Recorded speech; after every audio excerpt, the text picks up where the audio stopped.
As a 2.5-ton wireline BOP is lifted to a rig floor, things are about to go very wrong. In this presentation, you will see the entire course of events and what can be done to avoid this kind of incident in the future.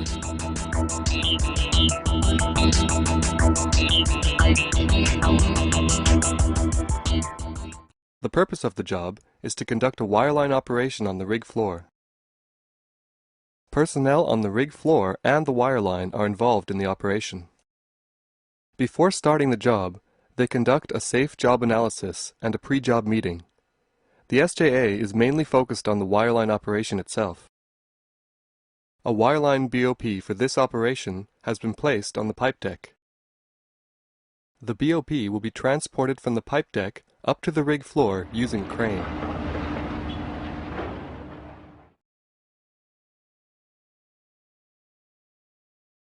The banksman arrives on the rig floor and directs the crane as close to the derrick as possible. So the crew on the rig floor will be able to receive and handle the BOP.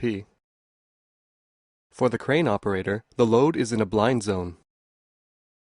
According to procedures, the BOP should be moved closer to the derrick using a tugger winch. The drilling personnel want to lower the BOP down to the deck. This will make it easier to fasten the strap for the tugger. The banksman doesn't agree that the BOP should be lowered before hooking on the tugger. This was clearly communicated to the others on the team, but the suggestion was disregarded. The banksman gives the signal to the crane operator to lower the BOP carefully. According to those involved, the BOP comes down so fast that they can't support the load. When it hits the rig floor, there is slack in the crane wire, causing the BOP to fall over to one side. One person is standing in a spot where he ends up getting trapped between the BOP and the driller's cabin. Only a stanchion and the construction around the cabin door itself keep him from being crushed. To get him out of his confined position, the BOP has to be straightened up and pulled to the side. The lifting operation is a combined lift using both a crane and a tugger winch.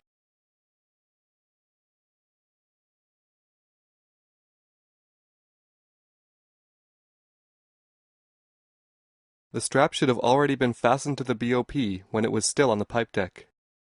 Operational procedures for hauling a wireline BOP to the rig floor dictate that the wireline should first hang from the crane hook and then be hooked to a tugger. When the crane slackens off, the weight is transferred to the tugger without the BOP coming into contact with the deck. In addition to this being a combined lift, it is also a blind lift. In accordance with NORSOK standards, there are special requirements for blind lifts. In this instance, there was one roll missing during the lifting operation itself.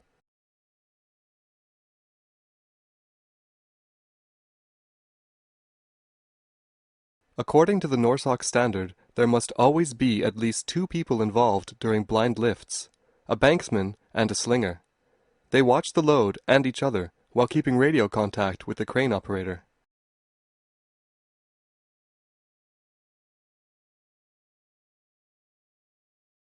When a banksman is involved in a lifting operation, the banksman directs the load.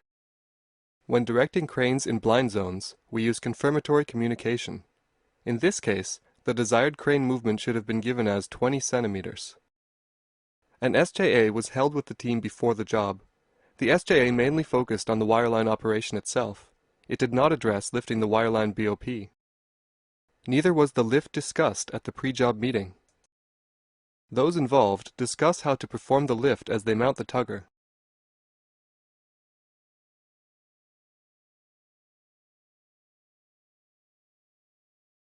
Here, the operation should have been stopped.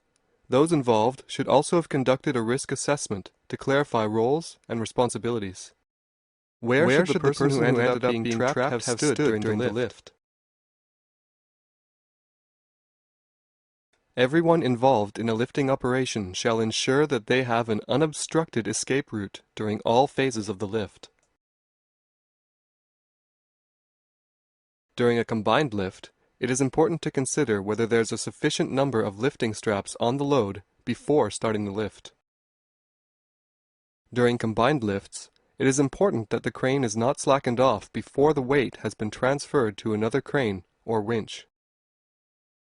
During a blind lift, there shall always be at least 2 persons who can see the load and each other and have radio contact with the crane operator.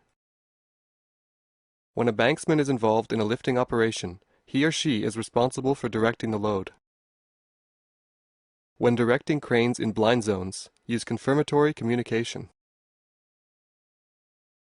Take a time out if there is a need for new planning or risk assessment. All personnel involved in a lifting operation shall ensure that they have an unobstructed escape route during all phases of the operation.